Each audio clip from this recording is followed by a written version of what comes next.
नहीं करते उनका भी हमें दोष लगता है। हाँ जैसे कि अभी प्रवचन में व्याख्या चल रही है, हाँ। तो महाराज जी हमारा भाव तो वो चीज करने का नहीं रहता है, हाँ। और जैन धर्म में तो भाव प्रधान है। हाँ। तो फिर हमें उन चीजों का दोष कैसे लगता है? कृपया से देखो बताइए। ऐसा रहता है, उसका हम कभी भी उपयोग कर सकते हैं, और उपयोग कर सकते हैं इसलिए हमारा संयम नहीं पलेगा, और संयम नहीं पलेगा तो असंयम होगा, असंयम होगा तो आश्रम बंद होगा। इसलिए हमारे लिए हमेशा जो नहीं करते उनका त्याग होना चाहिए। और दूसरा यह है, कुछ बातें ऐसी कभी करना भी पड़ता है, कभी नहीं करना पड़ता। अब मान लो अभी आप एक बार स्नान करते हो, दिवाली आएगी सफाई करोगे तो कहो 2 बार स्नान करोगे। तो जहाँ आवश्यक होता है उसके लिए मना नहीं है, किंतु अनावश्यक करो तो अनर्दंड पाप लगेगा। तो इसलिए जितना बनता है हम संकल्प पूर्वक त्याग करें, उससे मुनि महाराज की तरह पाप का संवर होगा। और इसके बाद जो आवश्यक करना है तो उसको हम नहीं करेंगे तो अनर्दंड से बच जाएंगे, उसका भी लाभ मिलता है, किंतु उतना ही लाभ मिलेगा जितना हमने नहीं किया है। महाराज जी एक प्रश्न मेरा है, ये जो मुर्दे का श्रृंगार किया जाता है महाराज जी, क्या ये मिथ्यात्व में आएगा? जैसे जो भी लगाते हैं हार मुकुट पहनाना और कपड़े वगैरह नहीं पहनाना, मुर्दे का श्रृंगार। सुनो, जब व्यक्ति मर जाता है तो मुर्दे के लिए भी नूतन वस्त्र पहनाते हैं, हितायोग श्रृंगार करते हैं। इसका मतलब यह है दुनिया के लोगों को उससे ये संकेत देना चाहते हैं कि जैसे मरने के बाद शरीर को सजाना कोई काम का नहीं, उसी प्रकार जीवित रहते हुए आत्म कल्याण के बिना शरीर को सजाना भी कोई काम का नहीं। शरीर की असारता का संकेत देने के लिए ही मुर्दे का श्रृंगार अपने को जानना चाहिए। मिथ्यात्व तो नहीं कह सकते, इसके लिए वो पूछनी मान के नहीं कर रहे, वह तो मात्र एक लोक व्यवहार की व्यवस्था। जैसे नदी में स्नान करते हैं, अब नदी में यदि धर्म मानकर स्नान करेंगे तो मिथ्यात्व है, लोक मूढ़ता है, और शरीर की शुद्धि के लिए स्नान करते हैं तो व्यवस्था है, मिथ्यात्व नहीं है। आगे श्री महाराज जी ग्रहण नहीं करता, ग्रहण करने के लिए उपाय बताइए। देखो ऐसा है दादा, जब व्यक्ति के पास में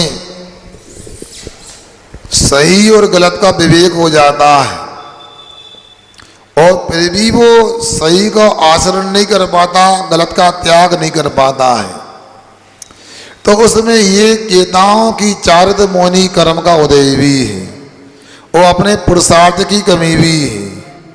किंतु जो मानता है, मतलब सम्यक दृष्टि जीव है, और वो मानता है कि मुझे विषयों में प्रवृत्ति नहीं करना चाहिए, किंतु विषयों का त्याग करने का बार बार भाव तो बनाता है, छटापटी लगी रहती है, फिर भी यदि नहीं कर पाता है तो चारित मौनी कर्म का उदय मानना चाहिए। मगर कर सकते तो जरूर करना चाहिए। जैसे राम भगवान के ग्रस्त अवस्था में भैया भरत थे, वो दीक्षा लेना चाहते थे, मगर कोई बीच में ऐसी बात आ गई, राम लक्ष्मण को वनवास हो गया, तो उन्होंने नियम ले लिया, मैं जरूर दीक्षा लूँगा, जैसे मेरे भाई राम लक्ष्मण लौट करके अयोध्या में आएंगे मैं दीक्षा ले लूँगा। मगर यदि कोई मजबूरी नहीं है तब भी कोई कहे तो गलत बात है। इसलिए पुरुषार्थ तो अपने को आचरण करने का करना ही चाहिए। हाँ। नमोस्तु गुरुवर नमः और किस नगर में लिखा गया है? नमोकार मंत्र कहाँ और किस नगर में लिखा गया है? अच्छा, कुछ प्रश्न ऐसे होते हैं, पर्ची पहले लाया करो आप लोग, तो व्यवस्थित आपको समाधान मिल सकता है। यहाँ पूछा गया कि नमोकार मंत्र कब और किस नगर में लिखा गया है। अब आपने प्रश्न रख दिया तो मैं आपको बताना चाहता हूँ, जब महावीर भगवान को मोक्ष गए 683 वर्ष हो गए और 683 वर्ष के बाद में आचार्य दर्शन स्वामी को लगा अपने ज्ञान से अब लोग जिन वाणी को कंठस्थ नहीं रख सकते, इनको लिपिबद्ध करना आवश्यक है। उस समय दर्शन स्वामी ने वहाँ महिमा नगरी से अर्धबली आचार्य मार्ग संघ से निवेदन किया। 2 मुनि महाराज आए सुबुद्धि निर्वाहन करके, उन्होंने सिद्धांत ग्रंथ का निर्माणी का ध्यान दिया। उस ग्रंथ का नाम सठखंडागम आप लोग जानते हैं। ऐसे सठखंडागम ग्रंथ का मंगलाचरण के रूप में पंच परमेष्ठी को नमस्कार किया गया है, और जो नमस्कार किया है वह सोरसेनी प्राकृत भाषा में आर्या छंद में लिखा गया है। भैरवो कालमत आचार्य पुतन स्वामी ने लिखा है। और भाई कहाँ लिखा गया है, तो उसका इतिहास तो यह है कि जब गिरनार पर्वत से उन दोनों मुनिराज का विहार करा दिया गया, आषाढ़ शुक्ला एकादशी के दिन, और उन्होंने अपने तरीके से विहार करके वर्तमान के गुजरात में वर्ष जिले के अंकलेश्वर नगर में वर्षा काल किया, और वर्षा काल करके उन्होंने वहाँ सठखंडा ग्रंथ को पूर्ण किया। अब रमोकाल मंत्र लिखना वहाँ उन्होंने ग्रंथ लिखना प्रारंभ किया है, तो अंकलेश्वर को ही रमोकाल मंत्र लिखने का स्थान कह सकते हैं। और इतिहास में विशेष कुछ मिलेगा तो बताने का प्रयास करेंगे। जहाँ तक वर्तमान में जो इतिहास है वो इतना ही है। आचार्य पुष्पदंत महाराज ने अंकलेश्वर में सठखंडा ग्रंथ पूर्ण किया है। संभवतः वो वहीं पर रमोकाल मंत्र लिख करके उन्होंने पूर्ण किया होगा। हमारा चाहता हूँ, प्रश्न तो नहीं है लेकिन एक निवेदन है। अभी प्रवचन में महाराज जी ने याद दिलाया कि रघुकुल रीत सदा चली आई, प्राण जाए पर वचन न जाए। तो इस बात पर से एक पहले का दिया हुआ वचन इस समाज से पूर्व कमेटी ने किया था, और समाज ने वचन कमेटी से किया था।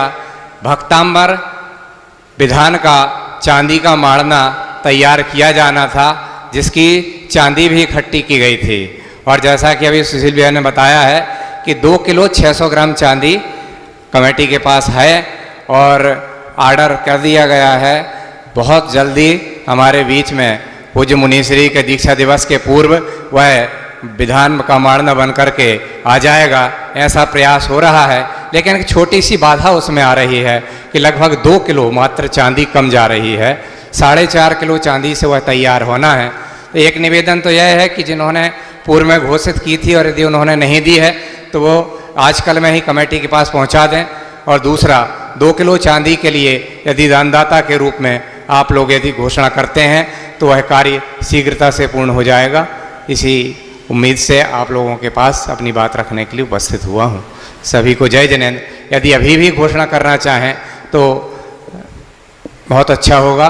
यदि किसी के भाव बन रहे हैं तो कृपया सूचित कर दें। 2 किलो चांदी मात्र कम हो रही है। यदि आधा किलो चांदी के भी 4 नाम भी आ जाते हैं तो यह कार्य पूर्ण हो जाने में देर नहीं लगेगी। नहीं है राशि श्रीमती सुनीता राजा जैन परिवार की ओर से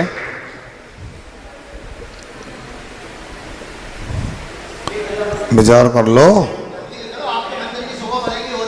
परिवार की ओर से 1000 रुपए की राशि, गुड्डी दीदी की ओर से 1000 रुपए की राशि, गुणमाला अशोक जैन की ओर से, भैया जी सुबालाल जी जैन की ओर से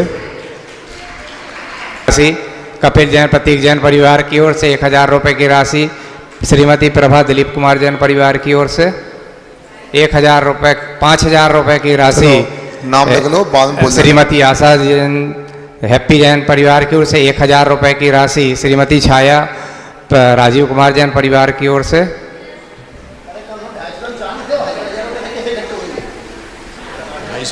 बात सही है कि कम से कम एक एक पाव चांदी। दिन के अंदर ये विधान का माड़ना यहाँ आकर के तैयार हो जाएगा और साल भर में कम से कम 200 दिन उस माड़ने पर विधान अपने मंदिर जी में होता है जैसे हमेशा। कितना पुण्यार्जन आपको होगा, आप उसकी कल्पना करें।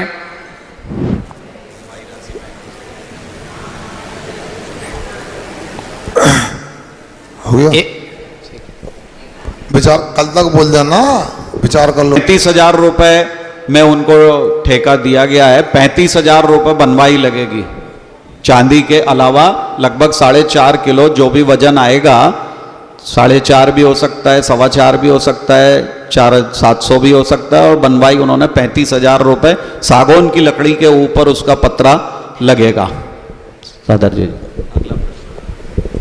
हो गया। ये जान से सोचे लोकालोक सो भाड़ी मस्तक्रम सदा देव ते दो ये जिनवाणी भारती तो जबूदने जो तेरी शरणा गए सो भावे सक्षिन दीप जो अरहंत को गुरु सेवा ग्रंथ दया धर्म पालो सदा यही मोक्ष का पन।